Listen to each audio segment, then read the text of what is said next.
Kobe. Jalen Rose still on vacation. Big shout to him. But now we have the honor of having Ryan Hollins in his place. Thank you so much for doing the show, Ryan Hollins. Oh, it wasn't too long ago when you were in this very studio and you were guaranteeing our audience that LeBron James is going to be a Laker, and now he is a Los Angeles Laker, signed by general manager Rob Pelinka and Magic Johnson. Here is Pelinka on the other offseason moves that the Lakers made. When LeBron chose to come here, it was the ultimate validation for the moves we've made and what we've been building since we started. We're on a journey towards bringing the 17th banner to the Los Angeles Lakers, and we know we still have work to do to get there. And listen, the road to an NBA championship has to go through the team that won last year. And we all know the guys up north have a special group. But one of the ways to attack what they have is with defensive toughness. Irvin and I had a conversation, and LeBron echoed this sentiment that I think to try to play the Warriors in their own game is a trap. No one's going to beat them at their own game. And so that's why we wanted to add these elements of sort of defense and toughness and depth and try to look at areas where we'll have an advantage. Okay, Ryan.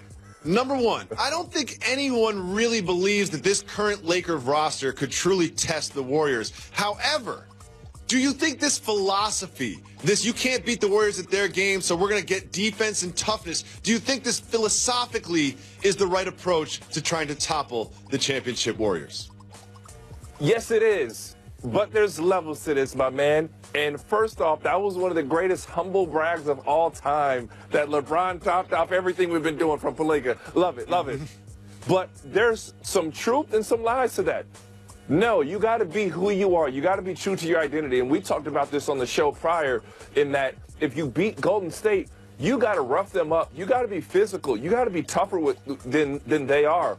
But there's another element that you have to score at a clip that they can score at. Yep. You got to be efficient. So if you don't have the same scoring firepower and toughness, you don't match them. You've got to play. If you beat Golden State, you got to be, not just the perfect game, you got to beat them on three tiers: scoring, physicality, and defense, and multiple efforts, because that's what they do. And if you're working 3 times as hard and they're working twice as hard, those percentages will always win out. That was my problem with Houston, even though Houston did take them to 7 and had a heck of a fight, the best match that they had. One thing that's interesting about the players that Pelinka and company have put around LeBron is, in the past few years, it seems like LeBron has said, just give me 3-point shooters. I will create, I will drive, and I will kick to them because I'm the best passer at my position. Is it interesting or curious to you that they don't really have 3-point shooting around LeBron this year?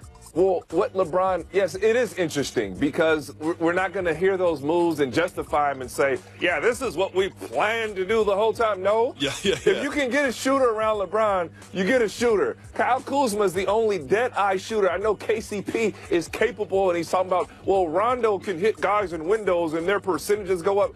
No. That was the problem with the Cavaliers in the finals. They couldn't hit a shot. And defensively, normally you say with LeBron James, and LeBron knows this, if you watch this is where LeBron's frustration came from the finals. You always have to pick your poison with LeBron. Either I stop him or I stop the 3-ball, but I can't give up both. In Golden State in the finals, which is a large reason to why they swept, they were able to stay in the discipline help side, show bodies to LeBron, and close out to those 3-point shooters and run the guys off the line. So LeBron needs dead-eye shooters, and the one shooter that he had was Kyle Korver. Kyle Korver was face guarded. But guess what? You need a Kyle Korver. You need those guys on the team. Now, granted, in today's NBA, this is a real blessing for LeBron. When that when the trade deadline starts to come up, when those things hit, you're going to see guys like Bellinelli. You're going to see those guys, Bellinelli going to Philadelphia. You're going to see all these guys, Ilyasova. You're going to see these shooters come available and be able to join LeBron. So the Lakers have a strategy that they'll be able to get a dead-eye shooter later on in the season, which will be an immense help. While Pelinka and LeBron and Magic were all basking in the glory of having LeBron come to Los Angeles, the Clippers' Jerry West had some salt to throw on all of this. Here's what he had to say about the acquisition. Quote, all due respect to the Lakers, who handled everything well, but as these things go, LeBron was not a tough free agent signing. LeBron wanted to come to L.A., and he wanted to come to the Lakers, period. He has a family he's thinking about. He has a home here. Why is Jerry West so salty about all this?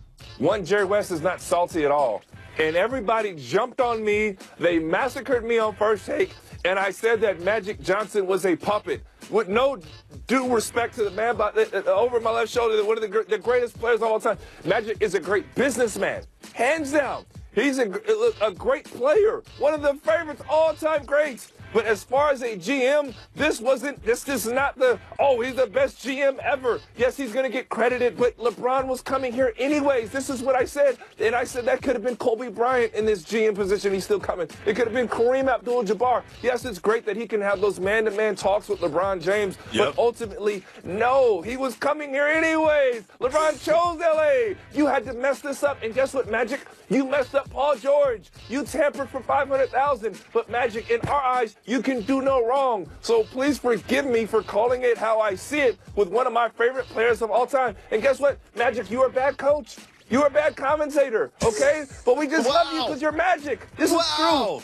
I would not take Magic Johnson's slander on this program. I cannot believe you are doing this, Ryan Hollins. At first I was with you, and then you just got off the rails at the end. But there's something else that came out in the news. 5-11. There's something else that came out in the news about LeBron and his move to Los Angeles I found very curious. One thing we know about LeBron, he's very calculated, especially in his dealings with the media. He manipulates us speaking into microphones so well. But there's now news from Variety that Spring Hill, his production company, is putting together a pitch for a feature film that is a comedy that would be starring LeBron James. I'm alarmed by this given the timing. I mean, can you imagine that just a week or two after he announces he's going to L.A., that they now leak reports that he is pitching a movie that he is starring in? Am I reading way too much into this by finding it alarming and concerning? Yeah, you're reading into this and you're lying to your audience, and I've never assumed that you would lie because you knew. Well, at least I knew, and I'm so thankful because I've been tweeting at you for a while, Jacoby, and you finally acknowledged it on your show like a grown man should. You're muted. You're muted. You're muted. That LeBron James was coming to L.A. No, this is big respect to you, but you knew this was coming. This isn't a leak. This isn't an accident. It's just a sexy name like the Jay-Z album getting leaked. Guess what? Those albums don't get leaked. But why is he pitching a movie starring himself right now? Like, why not wait for this information to come out later? It just seems like the second you move to L.A., all of a sudden you're going to be a movie star? Like, come on, LeBron. You're better than this. But he's not pitching this right now. This was pitched years ago. This was pitched a long time ago. He just wants to respect the city of Cleveland and make it seem like Los Angeles was a tough deal. Like, I don't know where L.A. Oh, yeah, I'm going. One person in all of this, we're going to talk about LeBron, we're going to talk about Magic because those are the big names. But one name that doesn't get brought up too much in any of this is Luke Walton, the actual head coach of the team that LeBron James is playing on.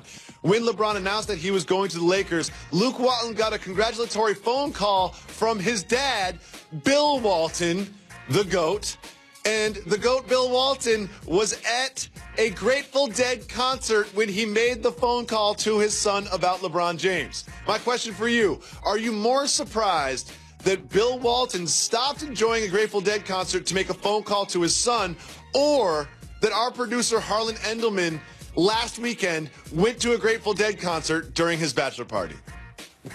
I am more surprised with Harlan because, as I told you before, I expected this from Bill. I told you my wild story about Bill years ago. I played in college over 10 years ago, and him saying, hey, the key to a national championship, run. Okay, so that Bill is doing this, it doesn't surprise me. I just saw Bill at the NBA Awards, and I walk up to him again, and I see him again after the show, and I said, Bill, thank you so much for what you've done. It's great to see you. And he looked at me and said, hey, kid, what's your name? I go, Bill, I'm Ryan Hollins. I wanted to be the next Bill Walton.